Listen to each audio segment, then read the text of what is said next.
자, 마지막으로 이제 정시 주요 특징 간단하게 얘기를 하면 정시 선발 인원 변화 줄었다. 근데 중요한 건 정시의 선발 인원이 준 게 중요하지 않아요. 내 아이의 점수대에 맞는 대학이 줄었느냐 안 줄었느냐가 중요한 거예요. 그렇지 않아요? 맞죠? 아니, 전체가 줄어들었다는 별로 의미가 없다니까요. 내 아이의 점수대에 있는 그 대학들이 줄었어? 이게 굉장히 중요한 거죠. 그런 의미에서 본다면 서울대, 연대고대, 서성한까지는 그렇게 큰 변화 없어요. 근데 어디서부터 진짜 집중적으로 주냐면 이중경, 외시, 건, 요 라인 있죠. 건동, 홍, 우리가 소위 표현하면 그죠? 서울대, 연대고대, 서성한 여기까지가 주요로 보면 몇 개 대학이에요? 6개 대학인가요? 서울대, 연대고대, 서성한 6개 대학이네요. 요 6개 대학을 벗어난 나머지 요 대학들 있죠. 이 대학의 정시 선발 인원이 굉장히 많이 줄어 있어요. 그래서 제가 올해 계속 경고하고 있는 게 이중경외시 건동홍이라고 얘기하는 요 대학의 커트라인에 주목을 잘 하셔야 돼요. 아시나요? 요 대학은 컷이 살짝 올라갈 가능성이 굉장히 높아요. 예, 그래서 요 라인에 지금 아마 제가 보기에는 요 자리에 오셨던 분들이 제일 관심 많이 갖는 대학일 가능성도 있어요. 그렇지 않아요? 네. 그래서 요 대학들의 커트라인은 특히 경쟁률이라든지 그다음에 모의 지원의 점수라든지 이런 것들을 면밀하게 잘 살피셔야 돼요. 제가 분명히 경고 드렸습니다. 요 라인을 조심해라. 아시나요? 네, 그 라인은 정시 선발 인원이 굉장히 많이 줄어 있습니다. 네. 자, 다음 볼게요. 자, 분할 모집 금지하고 군 배치. 뭐 예를 들어서 작년도에는 간화군을 이렇게 섞어서 뽑았는데 올해는 무조건 160명을 전부 다 예를 들어서 성균관대 자연계 공학 계열이 다 뽑는다. 그러면 저렇게 합쳐지면 어떤 현상이 벌어지냐면 끝선이 조금 더 낮아지고요. 네, 추가 합격생이 좀 더 이렇게 늘어서는 현상들이 벌어져요. 사실은. 그러니까 전반적으로 일반적으로는 작년에 이렇게 분리됐던 것이 합쳐지게 됐을 때는 커트라인에 약간 하락이 나타날 여지가 좀 있다. 이렇게 보셔야 돼요. 아시나요?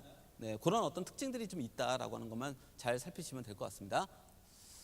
자, 의학계열 선발 인원 뭐 늘었다. 근데 얼마나 늘지 나도 모른다. 왜? 2월 인원이 들어와 봐야 한다. 그렇지 않겠습니까? 그렇죠? 네, 그렇게 보시면 좀 될 것 같습니다. 자, 마지막 이제 그 관전 포인트인데요. 아까 제가 얘기했던 것처럼 늘어난 과탐, 수학, 가용, 응시에 어떤 영향을 끼칠 것이냐.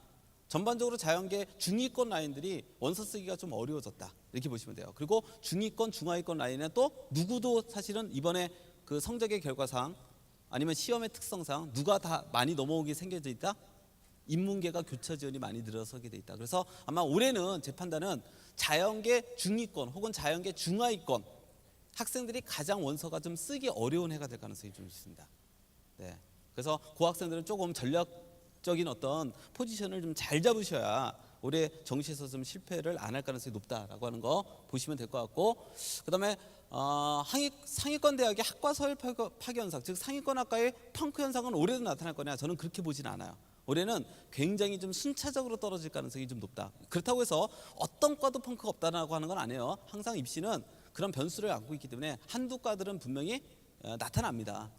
나타나는 건 분명한 사실인데 전반적으로 펑크 현상이 나타날 가능성은 저는 높지는 않다고 봐요. 그래서 대단히 좀 순차적 결과가 나타날 가능성이 오히려 높아졌다 이렇게 보시면 될 것 같고, 그다음에 지방대 의대의 강세 현상은 올해도 지속될 거냐? 저는 올해도 지속될 거라고 봐요. 자연계가 전체적으로 늘어났다라고 하는 거 첫 번째 이유. 두 번째 이유, 제가 강세 현상이 나타나고 보는 이유는 뭐냐면 자연계가 늘어났다는 말의 의미가 뭐예요? 그만큼 공부를 좀 하는 애들이 의대로 목표로 해서 전환되는 비율이 높아졌다는 걸 의미하는 거고요. 두 번째로는 투 과목의 선택자가 줄어들었다고 하는 것 자체가 나는 지방대 의대라도 상관없어. 의대면 돼. 굳이 투를 해서 서울대를 염두에 두지 않아. 이런 얘기거든요. 결과적으로 보면. 그렇지 않아요? 예. 자, 뭐 잘 아시겠지만 애가 과탐을 1, 2를 선택했어요. 무슨 뜻이에요? 나 서울대도 염두에 두고 있어. 든지 나 서울대 의대 아니면 안 가. 라는 뜻 아니에요? 그런 뜻 아니에요? 나는 그 물론 있겠죠. 나는 투를 너무 사랑해. 뭐 있겠죠. 당연히 있겠죠. 근데 그런 숫자는 정말 소수일 거고요. 그러니까 두 가지가 입시적으로 많다는 얘기죠. 그러니까 이 아이들이 실제로 투를 버리고 원으로 넘어왔다는 얘기는 지방대 의대도 갈 수 있어의 숫자가 늘어났다는 것을 의미하는 거기 때문에 지방대 의대의 강세 현상은 올해도 저는 이어질 것이라고 봅니다. 물론 이 강세 현상이 이어진 것 플러스 플러스 결과적으로 의대 정원이 늘어난 것이 어떻게 상쇄를 할 거냐에 따라서 아마 지방대 의대 컷은 조금 이렇게 움직이지 않을까라는 생각은 들어요. 그리고 올해 같은 경우는 아마 작년에 인제대 의대라든지 아니면 원광대 의대라든지 이런 데가 단순 표점을 그대로 쓰잖아요. 그래서 작년에 원원을 잘 본 학생들이 대거 인제대와 원광대 몰리는 현상이 있었거든요. 근데 올해는 원과 투와에 있어서 표준 점수가 일정하게 비슷한 흐름을 나타냈기 때문에 아마도 요 대학이 조금은 좀 컷의 변화가 상당 부분 있지 않을까라고 저는 조심스럽게 예측을 합니다. 아마 이런 어떤 좀 구체적인 설명회는 저희 강남마이포에서 진행하는 의학계열 설명회 때 제가 상세 설명회 때 따로 진행을 할 거니까 의대에 목표로 하시는 분들은 그 의학계열 설명회에 따로 오시면 됩니다. 자, 그다음에 마지막으로 수학 나형의 표준수는 인문계열에 어떤 영향을 끼칠 것이냐, 상당한 영향을 끼치겠죠. 그래서 아마 제가 판단하기엔 수학 96점 이상 학생들은 아마 철저하게 수학의 반영비가 높은 대학 일단 리스트를 그냥 쫙 뽑아야 돼요. 무슨 말인지 이해되시죠? 여기서 모든 승부를 내야 됩니다. 내가 수학 장부를 잘 본 걸 어떻게든 100% 활용해야 돼요.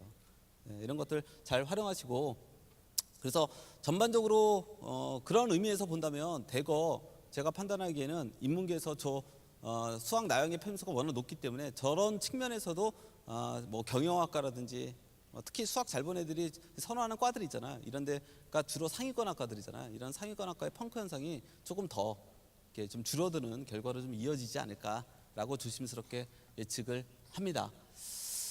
결국 각 대학에서 뭐로 얘기해도 제일 중요한 건 전년도의 결과 분석이고요. 그 다음에 올해 변화되어지는 변화의 흐름들을 잘 보는 겁니다. 항상 시험이 어려울 때 나타나는 현상은 가면 갈수록 정말 학생들의 표정이 밝아진다는 거예요. 내가 처음에는 시험 딱 보자마자 가채점에서 원점수 보자마자 일단 완전 울상이죠. 그렇잖아요? 근데 각 기관에서 등급컷 발표하면서 약간 좀 인상이 펴지고, 그죠? 그 다음에 세 번째로 각 기관에서 배치표가 나오면서부터 이제 자신감을 갖기 시작해요. 네, 이제 자신감을 갖기 시작한 날이에요, 오늘이. 알겠어요? 네, 그런 날입니다. 그러니까 이제부터는 그 자신감을 가지고 뭐의 길이 남아있다? 나에게 유리한 대학을 찾아내는 분석의 길이 남아있는 거예요. 네, 그거를 정말 학생들이 하셔야 돼요. 엄마에게 맡기면 굉장히 힘들어요. 그렇죠? 같이 온 학생들은 학생들이 하시는 게, 제가 지금 하고 있는 얘기를 학생들은 더 잘 이해를 해요. 예, 근데 아마 어머님들 오늘 제가 했던 얘기 집에 가서 한번 해보세요. 딱 하나만 남아요. 지금부터 분석하면 된대. 아직 안 늦었대. 그리고 작년도 결과 분석이 진짜 중요하대. 애들은 뭐라 그럴까요? 엄마는 늘 뻔한 얘기만 하는 사람이에요. 나도 아는 얘기죠. 그렇지 않아요? 근데 제가 오늘 결론은 그렇지만 오늘 진짜 그 얘기만 하는 건 아니잖아요. 그렇지 않아요? 그래서 우리 학생들이 특히 오늘은 생각보다 날씨가 좋아서 그런지 예년에 비해서 학생들이 진짜 많이 왔어요. 그러니까 학부모님들하고 학생하고 같이 많이 오신 것 같아요. 그래서 우리 오신 학생들은 자기가 내가 진짜 분석을 정말 많이 해봐야 되겠구나. 내가 대학을 공부를 많이 해봐야 되겠구나. 내가 대학에 대한 정보들을 정말 많이 입수해야 되겠구나 라는 확신을 갖는 날로 자리매김하셔야 됩니다. 아무튼 여기 오신 우리 학생 여러분 정말 고생 많이 하셨고요. 그 다음에 그 정말 고생한 만큼의 좋은 결과 있기를 바라면서 제 설명을 마치도록 하겠습니다. 감사합니다.